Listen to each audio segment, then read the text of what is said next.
31কে সামনে রেখে পৃথিবীর দীর্ঘতম সমুদ্র সৈকত কক্সবাজার এখন লাখো পর্যটকে ভরপুর। নীল সমুদ্রের শীতল পানিতে উচ্ছ্বাসে মেতেছে সব বয়সী পর্যটক। শহরের 5 শতাধিক হোটেল মোটেলে নেই তিল ধারণের ঠাঁই। এদিকে পর্যটকদের নিরাপত্তায় প্রশাসনের পক্ষ থেকে নেওয়া হয়েছে নানা উদ্যোগ। প্রতিনিধি গোলাম আরিফ লিজনের তথ্যচিত্র আরো জানাচ্ছেন আতিকুর রহমান তিতাস। লাখো পর্যটকের সমাগম দীর্ঘতম সৈকত নগরী কক্সবাজারে। নীল সমুদ্রের শীতল পানিতে উচ্ছ্বাসে মেতেছে সব বয়সী পর্যটক। কেউ বা জেট স্কি নিয়ে ছুটছেন সমুদ্র মাঝে, আবার কেউ বা চড়ছেন ইজি বাইক বা ঘোড়ায়, আবার কেউ কেউ মুহূর্তটুকু ধরে রাখতে ছবি তুলতে ব্যস্ত।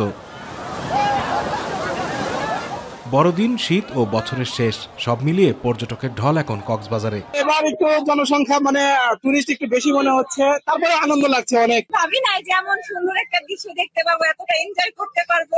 আমরা হোটেল বুক করে আসছি ঢাকা থেকে, এখানে আনন্দ করবো, গোসল করবো, ঘুরবো ফিরবো। এখানে হোটেল পাওয়া খুবই টাফ। আমাদের আগাম বুকিং দেওয়া উচিত ছিল, এখানে আমরা একটু ভুল করছি। সাগর তীরের কলাতলি ও আশেপাশের 5 শতাধিক হোটেল মোটেলগুলোতেও এখন পর্যটকে মুখর। রুম ফাঁকা নেই কোথাও। এবছরের শেষ দিন পর্যন্ত অধিকাংশ হোটেল মোটেলের রুম বুকিং শেষ, জানিয়েছেন হোটেল মোটেল গেস্ট হাউস মালিকরা। ব্যবসাও চলছে ভালো বললেন তারা। ব্যবসা অনেক ভালো চলছে এবং টুরিস্টের পরিমাণও অনেক বেশি। এখন কত টুরিস্ট দাঁড়ায় আছে, আমাদের 28 তারিখ পর্যন্ত কোনো রুম নেই, পুরোপুরি আমরা ফুললি বুকড।